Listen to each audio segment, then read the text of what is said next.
There's a certain kind of anxiety, right? When you get that email with the condo financial report. Yeah, it always lands at like 5 p.m. on a Friday. Exactly. Yeah. And it feels less like an update and more like, I don't know, a ransom note. You're just waiting for the bad news. It's that classic hold your breath moment. You're not reading it for fun. You're scanning for damage to your bank account. But today we're looking at something a little different. We've got the reporting accounts for 2025 and the budget proposal for 2026 for a place called Tagus Bay. And honestly, I went in expecting, the usual spreadsheet doom scrolling. Good. I actually found a story, a real turnaround story. It really is. If you can look past the columns of euros and cents, what you're seeing is a narrative. It's a community getting its house in order. It's a case study in what the report itself calls financial maturity. Before we get into the math, though, we have to set the scene. We have to Yeah. talk about what Tagus Bay is. Because looking at the source material, the photos, this is not just a block of flats. No, not at all. This is a lifestyle product. You see that stylized seahorse logo, the very clean modern architecture. They're positioning this as a resort-style community. Absolutely. I'm looking at these photos of tiered balconies, huge glass fronts, and the swimming pools. Right. These aren't just rectangles dug in the ground. They have that infinity edge look. They're surrounded by what looks like a botanical garden. It's extensive. And that context is so important because when we get to the numbers, you have to remember, maintaining a resort is a totally different financial beast than maintaining, say, a dormitory. How so? Well, luxury decays fast if you don't throw money at it. A cracked tile in a luxury pool looks a lot worse than a cracked tile at the local Y. That sets the stakes perfectly. So here's our mission for this deep dive. We've got two documents. First, the 2025 report. That's our look in the rearview mirror. How they did. And second, the 2026 budget proposal, the plan for the future. And I think we have to start with 2025 because there's one number in here that it stops you in your tracks. You're talking about the debt recovery. I am. I'm looking at the balance sheet for December 31st, 2024. At that point, the money owed to the building by owners is over 15,000 euros. 50,014 euros, to be precise. That is a massive hole in the hull for a condo administration. It's huge. That's not just a few people forgetting a payment. That's structural. When you're missing 15 grand, you can't pay your bills on time, you can't do maintenance. You are basically borrowing from the good payers to cover the ones who don't. And the report has this very diplomatic term for it. Yes. Relevant non-compliance. Yeah. Which I think is just corporate speak for we have a serious problem with people not paying.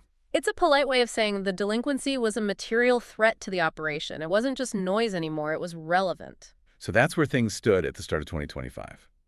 Now fast forward 1 year, December 31st, 2025. That number.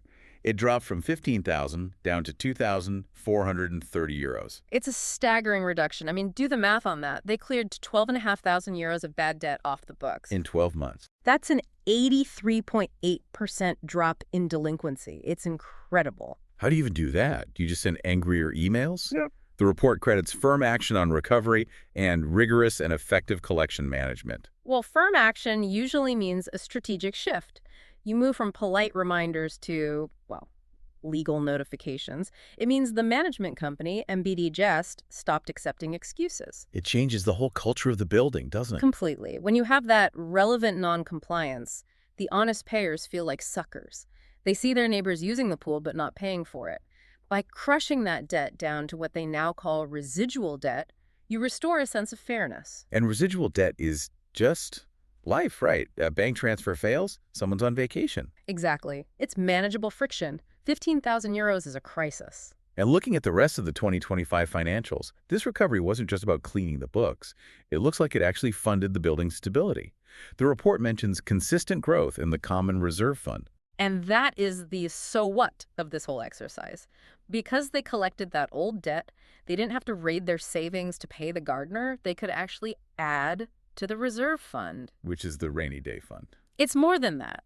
For anyone listening who owns a property, the reserve fund is your property value's best friend. If the elevator breaks and there's no money. I'm writing a check for 2,000 euros on a Tuesday I wasn't expecting to. Precisely. A healthy reserve fund means you sleep at night. So 2025 was basically a rescue mission. They stopped the bleeding, got the cash, and stabilized the ship. Which brings us to the second document, the proposal for 2026. If 2025 was about fixing the past, 2026 is about paying for the future. and they are coming to the owners with a bill. Mm. The total for the year is €343,451. That's the top line number, the cost to keep Tagus Bay running for 12 months. And last year's budget in 2025 was about $329,000. So Yeah. we're looking at an increase. Yeah. It's a jump of about €13,700. Now, nobody loves an increase, but is that reasonable? We have to put it in context. In percentage terms, that increase is about 4.15%. Now, think about the economy.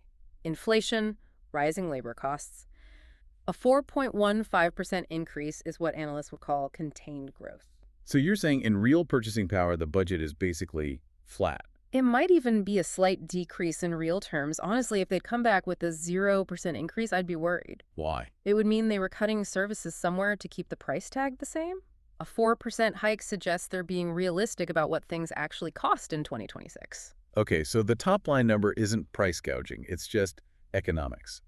But as a resident, you don't pay inflation. You pay for specific things. So I want to know where that extra 13 grand is going. And it's not spread out evenly. There are a few very specific spikes. Let's start with the biggest one, the one that probably made everyone gasp. Pool and garden maintenance. I am sure it did. I circled this one. The budget went from about €32,000 up to €40,590. Right. That's an increase of over €8,000. It's a 26% hike. That's massive. It is. It's very significant. And the report, it gives a reason. It's attributed to a contractual alteration deliberation of the assembly. Which means what? The owners voted for it, or the administration just realized the old contract was impossible to work with? My guess is the latter. And this goes right back to your point about the resort visuals. Yeah. You can't maintain an infinity pool and manicured gardens on a shoestring budget. My theory. The previous budget was just too low. So this is a correction. It's a quality of life correction. If you live in Tagus Bay, you're paying a premium for that aesthetic. If the garden is overgrown and the pool is turning green, your apartment value drops by way more than the extra €20 a month this will cost you. This 26% hike is just the price of keeping the luxury promise. That's a great point. Can't have a champagne lifestyle on a beer budget. Exactly. If you want that seahorse logo to mean something, you got to pay the gardener. Okay, next big increase. The human element. Administration cleaning caretakers. That budget is now almost €94,000 for the year. That's up about 6.7%. And that accounts for about €5,800 of the total increase. And again, look at the justification. They cite updating of administrative costs and a reinforcement of management requirements. Reinforcement is an interesting word. It sounds like they felt they were understaffed before. It implies presence. In a complex this large, residents want responsiveness. They want emails answered, light bulbs changed today, the lobby to be spotless. That takes labor hours, and labor is getting more expensive. So this could just be paying people more or hiring more people. Or better people. That 6.7% is easily accounted for. It's interesting that the two biggest increases, gardens and staff, were the two things you notice most as a resident. They are the visible services. You rarely notice if your insurance premium goes up 8%, but you definitely notice if the concierge isn't there or the flowers are dead. Well, speaking of things you don't notice until you need them, insurance. That went up too, about 8%. That's just a standard industry trend. The replacement value of buildings is skyrocketing because construction costs are through the roof. Right. If Tagus Bay had a major fire, it would cost a lot more to rebuild it in 2026 than it would have a few years ago. The insurance premium has to reflect that. It's non-negotiable. So we have the resort tax for the gardens, the service tax for the staff, and the reality tax for insurance. That explains the increases. But here's the part that surprised me. Not everything went up. Oh, yeah. There's actually a win in this budget. And it's in a place I rarely see go down. Electricity. Electricity, right. Utilities are usually a one-way street, and it's up. Yeah. But the budget for electricity in the common areas actually dropped by €2,500. It's down about 4%. Yeah. And the reason listed is optimization of consumption based on the execution of 2025. This is why that look back at last year is so important. Okay, so break that down for me. What does optimization based on execution actually mean? It means they're not guessing anymore. In 2024, maybe they budgeted $60,000 just to be safe. But in 2025, they actually watched the meter. They saw what they were really using. Maybe they installed LEDs or put timers on lights. And now they can trim the fat. Exactly. It shows competence, doesn't it? It would be so easy for a lazy manager to just copy-paste last year's number and add 2%. It's the path of least resistance. For sure. To actually reduce a budget line, you need to have confidence in your data. It tells me the management is actively monitoring things, not just paying bills on autopilot. And a lot of the other items, water, pest control, elevators, security, they're all basically flat. The report uses the phrase contractual stability. Which is great news for residents. In an inflationary world, flat is a win. It means they've locked in good deals. So when you pull back and look at the whole picture, 2025 was the year they cleaned up the debt. Mm-hmm. And 2026 is the year they're asking for a bit more money, but putting it specifically into the things that make the building nice to live in. That's the perfect synthesis. The 2025 report proves they have the muscle to collect what's owed. The 2026 budget proves they have the brain to spend it wisely. They're reinvesting in the asset.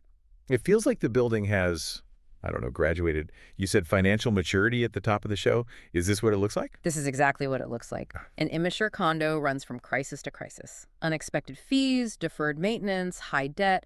A mature condo is predictable. Right. The budget is balanced, it's realistic, it's sustainable. You might pay a little more each month, but you aren't getting hit with huge, nasty surprises. And, that total budget, 343,000 euros, it sounds like a huge number. It is a lot of money. But when you think about dividing that by all the units in this big complex, you realize what you're actually buying. You're buying a corporation.